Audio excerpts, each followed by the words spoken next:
Hello दोस्तों, an Indian investor channel में आपका बहुत बहुत स्वागत है। दोस्तों, आज की वीडियो में हम बात करने वाले हैं लगभग 3 से 4 इम्पोर्टेंट स्टॉक के बारे में जो कि इन स्टॉक से ही रिलेटेड है। दोस्तों, वीडियो को स्टार्ट कर लेते हैं। दोस्तों, सबसे पहले हम बात करेंगे एयरलाइन इंडस्ट्री की, जिसमें एक जबरदस्त भूकंप देखने को मिल रहा है। भूकंप मतलब क्या, तो आप सभी लोगों को पता ही है कि एयरलाइन इंडस्ट्री में एयर इंडिया ठीक, तो एयर इंडिया फिलहाल तो हम कह सकते हैं कि टाटा के कंट्रोल में हम लोगों को देखने को फिलहाल मिल रही है। बट जो प्रॉब्लम है वो अभी भी हम लोगों को जारी रहते हुए देखने को मिल रही है। मतलब आज की भी आपने खबर सुनी होगी कि लगभग 80 से ज्यादा एयर इंडिया एक्सप्रेस जो फ्लाइट्स थे वो हम लोगों को कैंसिल होते हुए देखने को मिल गए हैं। क्योंकि उनके जो क्रूज थे वो हम लोगों को मासिक लीव पर जाते हुए देखने को मिले थे। मतलब हर किसी ने डिसाइड किया कि हम लोग यहाँ पर नहीं जाएंगे, कि छुट्टी ले लेंगे। मतलब कि क्योंकि हम बीमार हैं, ऐसा कुछ। तो इसके चलते क्या हो गया कि कोई प्लेन चलाने के साथ साथ उसी के अंदर जो भी चीजें यहाँ पर रहती हैं उसको हैंडल करने के लिए कोई था ही नहीं। तो इस चीज के चलते लगभग क्या हो गया कि 80 से ज्यादा जो उनके फ्लाइट्स थे वो हम लोगों को कैंसिल होते हुए देखने को यहाँ पर मिल गए। तो ये मामला इतना गंभीर बन चुका है कि एविएशन मिनिस्ट्री का भी हम लोगों का इसमें इंटरफेयर होते हुए देखने को मिल रहा है। और उन्होंने तो रिपोर्ट मांगी है कि एग्जैक्टली क्या हुआ है, कि सामने चीजें आनी चाहिए। लगभग अभी तक यही बात पता चली है कि दोस्तों ऐसा क्यों किया जाता है। बिकॉज ये जो लोग हम लोगों को देखने को मिल जाते हैं जो कंपनीज में काम करते हैं, तो उनकी कुछ डिमांड होती है तो वो अभी भी फुलफिल होते हुए देखने को नहीं मिल रही है। मैनेजमेंट से रिलेटेड कुछ इशू हम लोगों को देखने को यहाँ पर मिल रहे हैं। एंड इसी चीज के चलते हम कह सकते हैं कि एयर इंडिया के 80 से ज्यादा फ्लाइट हम लोगों को मतलब शेड्यूल आउट होने के बाद भी कैंसिल होते हुए देखने को मिल चुके हैं। तो डेफिनेटली इससे फ्लाइट का जो ब्रांड नेम होता है वो सारा रेपुटेशन यहाँ पर खराब हो जाता है। एंड उसी के साथ कंपनी डील करने की कोशिश फिलहाल तो कर रही है। बट इसमें फायदा किसका होगा, जो सेकंड नंबर पर कॉम्पिटिटर है। अगर वो राइजिंग चल रही है नंबर 1 की एंड नंबर 2 की, अगर नंबर 2 भागते भागते गिर गया तो नंबर 1 वाला तो खुश होगा ही ना। क्योंकि उसके करीब तो नंबर 2 ही था। क्योंकि टाटा ग्रुप की अगर हम लोग बात करें, एयर इंडिया और उसी के साथ साथ एयर एशिया, ये सब टाटा ग्रुप के अंदर ही आते हैं, जो कि फ्यूचर में कभी ना कभी मर्ज तो करेंगे ही। तो खतरा तो इसके चलते इंटर ग्लोबल एविएशन का ही है।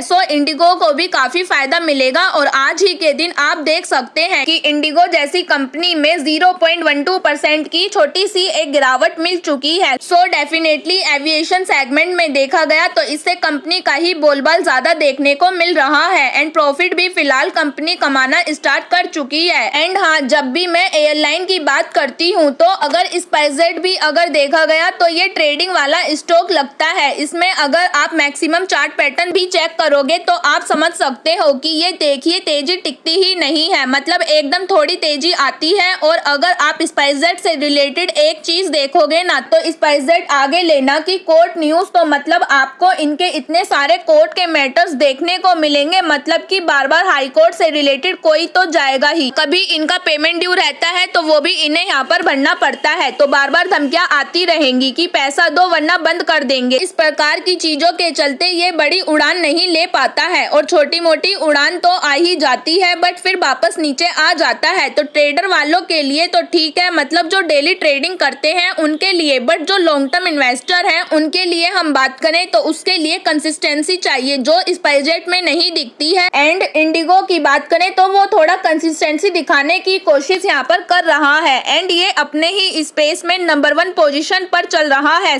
फिलहाल तो एयर इंडिया में जो चीजें यहाँ पर चल रही हैं तो इसका फायदा भी ऑब्वियसली कॉम्पिटिटर को मिलेगा। तो उसका भी फायदा ये थोड़ा बहुत उठा रहा है। नेक्स्ट बात करेंगे तो जोमेटो की अगर हम बात करेंगे तो ब्रेक इवन तो हमें इसमें भी देखने को मिला था। 80 रुपए के आसपास ब्रेक इवन हुआ था। ब्रेक इवन क्या, जो कि मैंने पहले भी अभी वीडियो में बताया था कि कंपनी लगातार लॉस ही करती जाती है तो वो धीरे धीरे कम होता है। एंड एक टाइम पर आकर कंपनी प्रॉफिट दिखाती है तो उसी को कहते हैं ब्रेक इवन पॉइंट, जहां पर नो प्रॉफिट नो लॉस जहां पर रहता है। तो 80 रुपए के बाद हम कह सकते हैं कि कंपनी ने फिर शानदार परफॉर्मेंस यहाँ पर दिखाया है। वैसा ही कुछ नजारा एक और कंपनी दिखाते हुए देखने को मिल रही है जिसका नाम है पीवी फिनटेक। तो पीबी फिनटेक, अगर आपको इंश्योरेंस सेगमेंट में इंटरेस्ट है तो आप इस कंपनी को जरूर चाहो तो स्टडी यहाँ पर कर सकते हो। तो मतलब अगर आप कंपनी के क्वार्टरली रिजल्ट को भी देखोगे, अगर पूरा डेटा जितना भी है कि 2021 के हिसाब से अवेलेबल है, तो देखिए कंपनी 271 का सेल्स यहाँ पर करती है, उसके बाद यहाँ पर 339 रुपए का मतलब लॉस में, यानी 70 रुपए का लॉस, 118 का लॉस, 212 करोड़ का लॉस, फिर लॉस लॉस लॉस। तो मतलब ऐसे स्टार्टअप टाइप वाली जो कंपनियां होती हैं तो इनका एक ही फोकस होता है कि कुछ भी करके पहले सेल्स बढ़ाओ, मार्केट एक बार कैप्चर किया एंड अगर आपकी वहां पर मोनोपोली क्रिएट हो गई तो फिर कस्टमर को एक बार आदत लग गई ना तो वो यूजुअली जाता नहीं है। और ऐसा नहीं रहता है कि वो अपने चार्जेस एकदम से सडनली बढ़ा देते हैं, नहीं, वो धीरे धीरे करके एक एक करके दो दो करके चार्जेस बढ़ाएंगे। तो उसमें कोई भी कहेगा कि एक दो से क्या फर्क पड़ता है। तो ऐसा करते करते आप देख सकते हो दोस्तों की कंपनी लगातार लॉस लॉस से चलते हुए देखने को मिलती थी एंड अभी जाकर आप देख सकते हो कि पहली बार कंपनी का ऑपरेटिंग प्रॉफिट यहाँ पर रिकॉर्ड कर दिया गया। ये काफी अच्छी चीज देखने को मिली है एंड यही पॉइंट होता है जो बताता है कि दोस्तों ये कंपनी अच्छा करती जा रही है। ऐसा क्यों? क्योंकि अगर आप कंपनी के मार्च का सेल्स देखोगे तो यहाँ पर हमें 4 डिजिट में देखने को मिल चुका है। सो इसी चीज के चलते अगर हम फाइनल आउटकम भी देखें तो वो भी कंपनी का अच्छा प्रॉफिट देखने को मिल रहा है and net profit second time हम लोगों को देखने को मिल चुका है। पिछले क्वार्टर में भी ये हमें 37 देखने को मिला और इस बार भी 60 का प्रॉफिट देखने को यहाँ पर मिल रहा है। सो 2 बार तो प्रॉफिट हो चुका है